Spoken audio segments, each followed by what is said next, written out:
এই সেই ঘোড়ামেরা বিল, যেটি তো পুরাপাড়া থানা, নগরকান্দা উপজেলা, ফরিদপুর ডিস্ট্রিক্টের ভিতরতে অন্যতম বিল।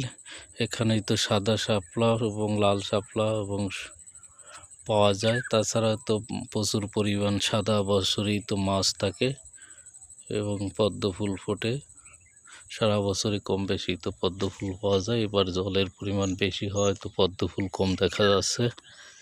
তাছাড়া রয়েছে তো কচুরিপানা এবং মাছ পাওয়া যাচ্ছে তো জাল এবং বিভিন্ন কিছুই তো সরঞ্জামের মাধ্যমে তো মাছ পাওয়া যাচ্ছে। এই জলের অন্যতম পেশাজীবী হিসাবেই তো এখানকার মানুষ, যারা কৃষি কাজের পাশাপাশি তো মাছ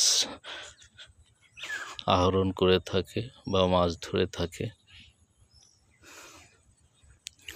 বিভিন্ন সময় তারাই তো এই মাছ ধরেই তো খেয়ে থাকে, সময় অসময়ে কাজের ফাঁকে অথবা শীত বর্ষা গ্রীষ্মে সবসময় তো মাছ পাওয়া যায়।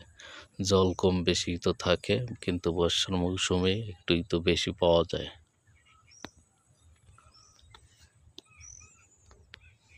পাশে রয়েছে তো উপরের জাঙ্গার জমি, যেখানে তো ধান হয়েছে ভালো পরিমাণে। এবার অন্য অন্য বছরের মতন